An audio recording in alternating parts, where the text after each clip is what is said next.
history reveals a terrifying pattern that has brought down three world superpowers across 5 centuries. And today, in 2025, America is walking the exact same road, step by step, choice by choice, as if following a blueprint that has ended in disaster every previous time. Back in 1590, Spain dominated the planet as the wealthiest empire ever known. They possessed half of all gold and silver on Earth. Their armies controlled Europe. Their money was trusted worldwide. Yet within 80 years, they went bankrupt, became a minor power, and never rose again. Fast forward to 1914, when Britain commanded the greatest empire humanity had ever witnessed. British territory circled the entire globe. The pound sterling served as the world's primary currency. Just 40 years later, the empire had vanished. Their currency crumbled. They became America's sidekick rather than a leader. Then, in 1991, the Soviet Union stood as a rival superpower. They wielded nuclear arsenals. They exercised worldwide influence. Their satellites orbited everywhere. Yet IT disappeared completely within 900 days. Destroyed by economic failure 3 separate times. 3 superpowers. 3 total failures, all following an identical pattern. And what should alarm you most is this. America has already finished 5 out of 7 stages. We're not heading toward the pattern, we're already trapped inside. IT, this is how empires crumble. Why they always believe they're unique. And why the numbers suggest we're following next. And IT's unfolding more rapidly than anyone dares to acknowledge. Before we examine the pattern closely, you must grasp what imperial breakdown truly means. Not in theory, but in reality. What happens when a superpower dies? Imperial destruction doesn't begin with warfare or military loss. IT begins with financial exhaustion. The empire stretches beyond what it can reasonably sustain.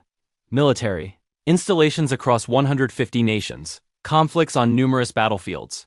Commitments IT cannot honor. Obligations it cannot settle. Initially, the deterioration remains hidden. The money still functions. The military still achieves victories. The leadership still makes pledges. But underneath everything, the core is fracturing. Assets are misused. Manufacturing shrinks. The most talented individuals depart. Then acceleration begins. Partners start preparing backup plans. Opponents probe for weaknesses. Trading nations search for options. The reserve currency position weakens. And suddenly the strength that generated power transforms into weaknesses. Your currency, previously demanded globally, rushes back to your shores. Your military, positioned worldwide, becomes financially impossible. Your guarantees, once backed by might, become hollow statements. This isn't speculation. This describes what befell Spain, Britain, and the Soviet Union. And IT occurred because they executed precisely the same actions we're taking right now. They assumed their dominance was everlasting. They expanded militarily beyond reason. They corrupted their money, and they denied reality until breakdown had already started. Let's examine how it genuinely unfolded 3 times, in exactly the same manner. Consider the original worldwide empire, Spain, from the 1500s through the 1600s. This represents the founding template.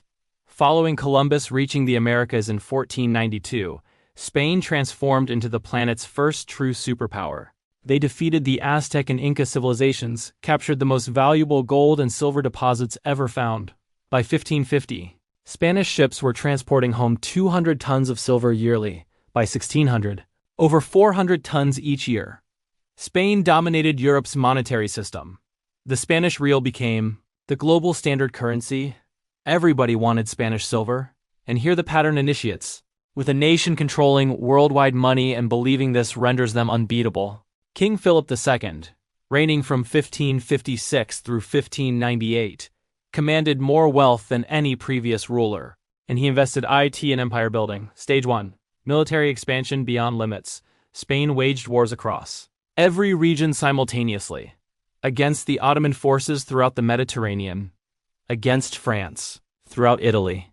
Against Protestant revolutionaries, throughout the Netherlands. Against England's naval forces. Conflicts in the Philippines. Conflicts throughout the Americas. By 1580, Spain maintained military obligations across 4 continents. The expense proved astronomical. Half of Spain's income funded the military, and still IT proved insufficient. Stage 2. Monetary corruption. The Spanish throne couldn't cover expenses through taxation alone. So they did what every declining empire does. They corrupted the currency. They began mixing copper into silver coins. A coin meant to be pure silver transformed into 50% copper, then 75% copper. The stated value remained unchanged, but the actual value crashed. By 1600, Spanish silver coins held almost nitrogen monoxide silver. Traders refused accepting them at stated value. Price increases exploded. Stage 3, borrowing trap. Spain borrowed continuously from Italian financiers, from German financiers, from anyone willing to lend. By 1557, fewer than 20 years into Philip's leadership, Spain announced bankruptcy. They abandoned their obligations, reorganized, and continued borrowing. They announced bankruptcy again in 1560, again in 1575, again in 1596. 4 bankruptcies across 40 years. Every instance. They promised changes. Every instance. They immediately returned to borrowing and spending. Stage 4. Manufacturing destruction. Here's what people fail to comprehend regarding Spain's downfall. They possessed all the planet's gold and silver, and IT ruined them because unlimited money eliminates production motivation. Why cultivate crops when importing is possible? Why construct vessels when purchasing is possible? Why innovate when spending is easy? Spanish aristocrats viewed labor as degrading. Factory output declined, farming stagnated, all the riches flowed toward importing products from foreign nations. The gold and silver arriving from the Americas immediately departed to purchase French wine, Italian fabrics, Dutch merchandise. Spain became merely a channel. Riches passed through them, but nothing remained. By 1600, Spain manufactured virtually nothing. They depended entirely on imports, entirely on silver for purchasing everything, and when silver mine output started declining, when extraction dropped, the complete system collapsed. Stage 5. Societal breakdown. With the economy collapsing, criminal activity soared. Homeless people crowded Madrid streets. Productive individuals emigrated. The finest intellects departed for France, England, and Netherlands. Nations actively building, creating, expanding. Spain retained bureaucrats, military personnel, and clergy. Nobody generating wealth. Everybody consuming IT.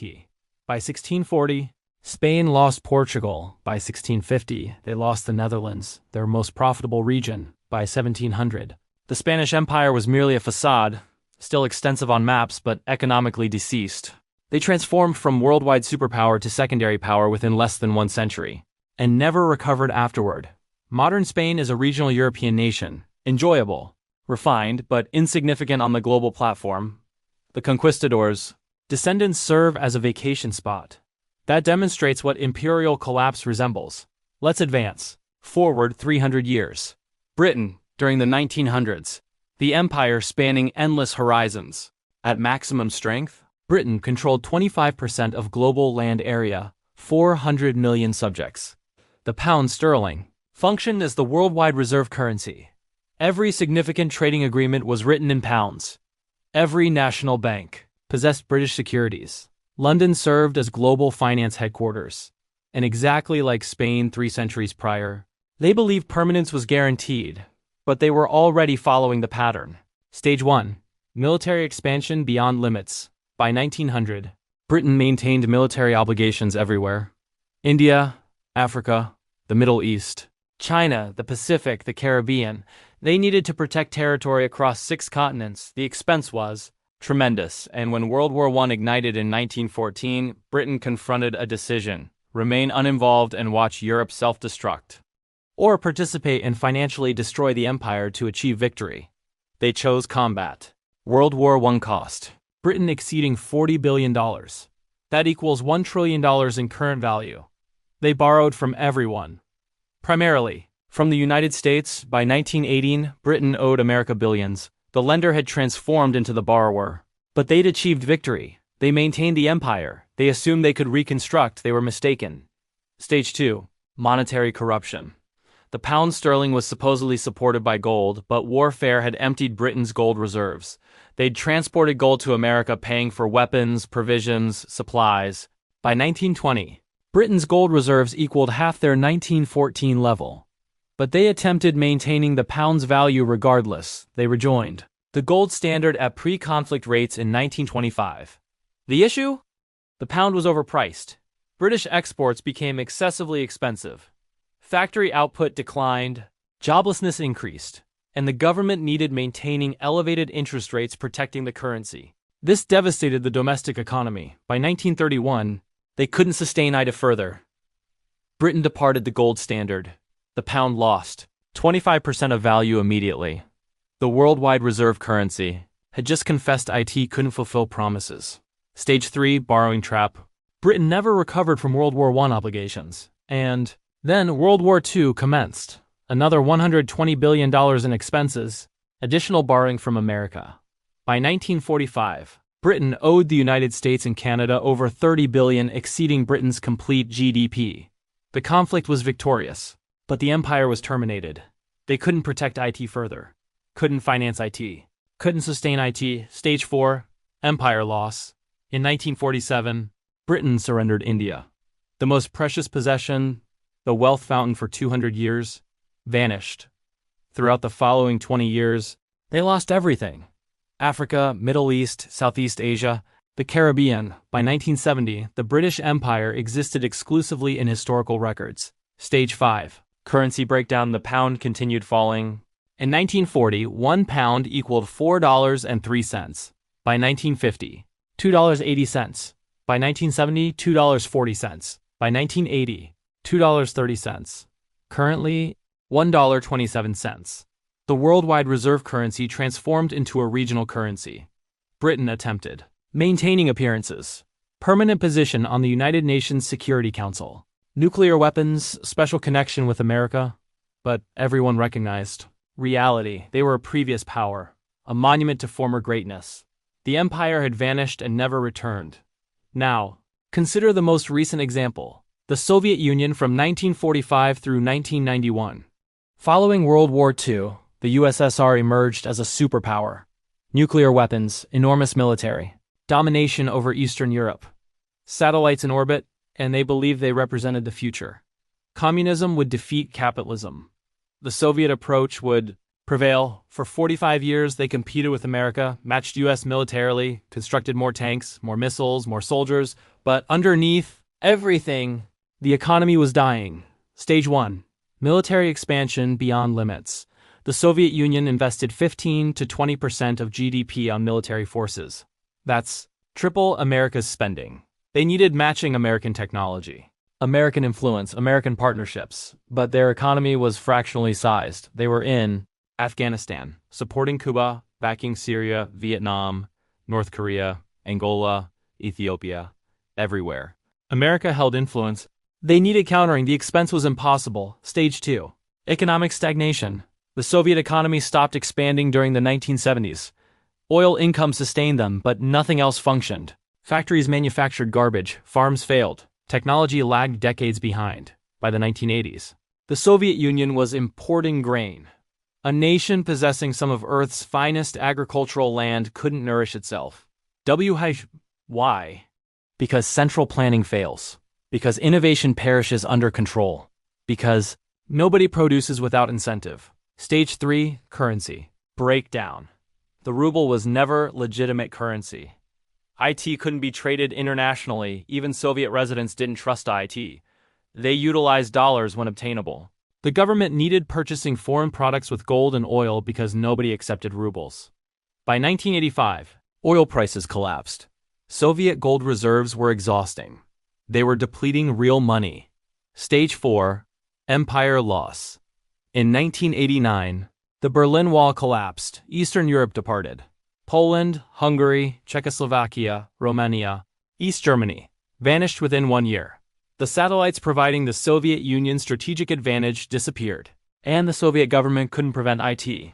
They were financially ruined. Stage 5, complete breakdown. On December 26, 1991, the Soviet Union ceased existing. 900 days from Berlin Wall to total dissolution. Nitrogen monoxide warfare.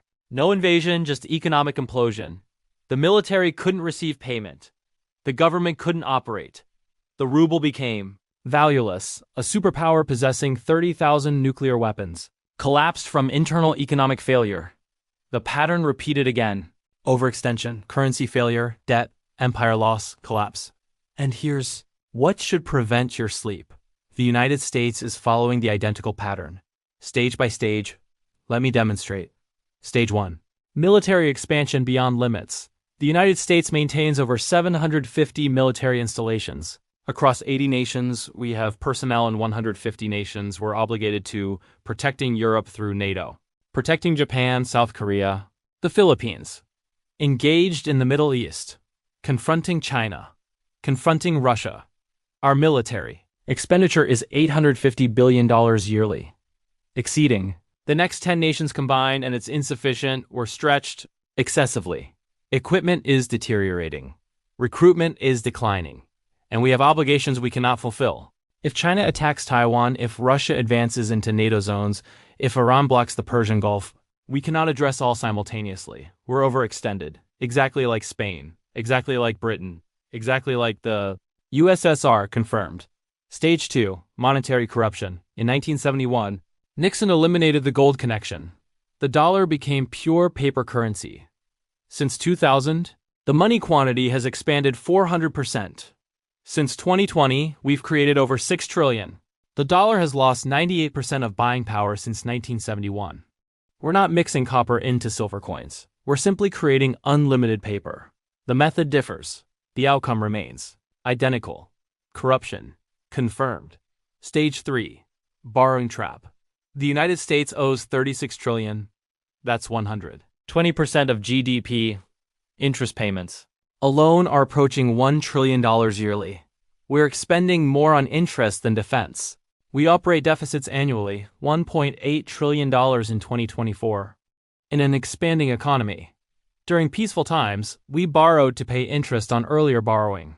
That defines a borrowing trap. Spain defaulted 4 times.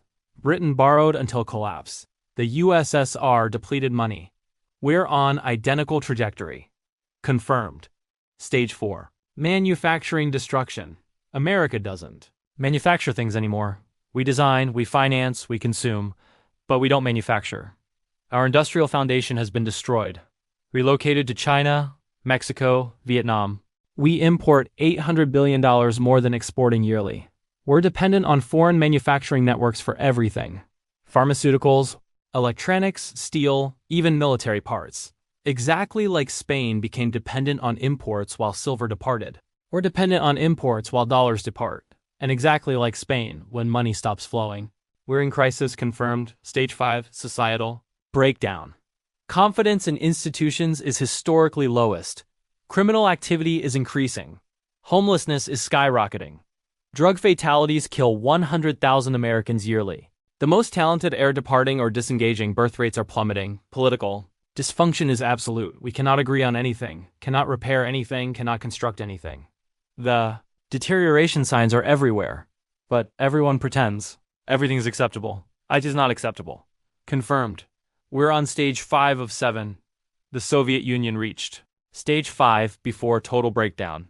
So did Britain. Spain lasted longer. But the pattern remains identical. We're not finished yet, but we're deeply within the sequence. Stage 6 is losing reserve currency position. That's when partners start diversifying. When commerce shifts to alternative currencies, when the dollar rushes back home because nobody needs holding it anymore, we're observing early indicators. BRICS nations creating alternatives. National banks purchasing gold. China and Russia trading in yuan and rubles.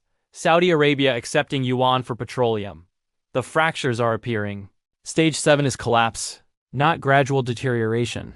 Sudden implosion. The Soviet Union transformed from superpower to non-existent within 900 days. Britain lost the empire within 20 years. Spain required longer, but the outcome was identical.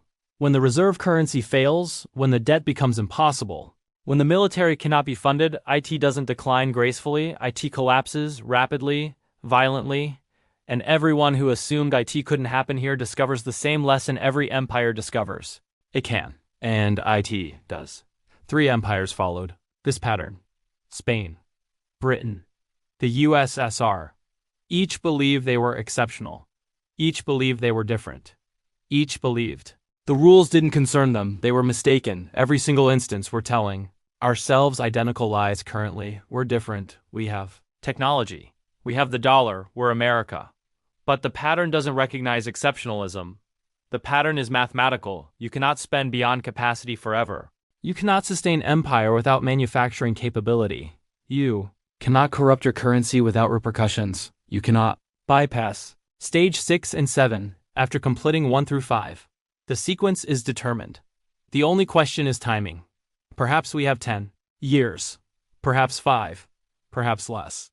But the pattern indicates collapse is approaching. And when IT arrives, IT won't be gradual. It'll be sudden. A currency crisis triggering a debt crisis, triggering a political crisis. Instantly. The superpower becomes a warning story. The reserve currency becomes a regional currency. The empire becomes a recollection. 3 times IT occurred. Before. The pattern indicates we're following. Since 2020, we've accelerated every stage, created more money, accumulated more debt, expanded military obligations, eliminated production, fractured society. We're not walking the trajectory anymore. We're racing down IT, and the conclusion is visible if you recognize the pattern. Perhaps we'll discover an escape. Perhaps America can accomplish what Spain, Britain, and the Soviet Union couldn't.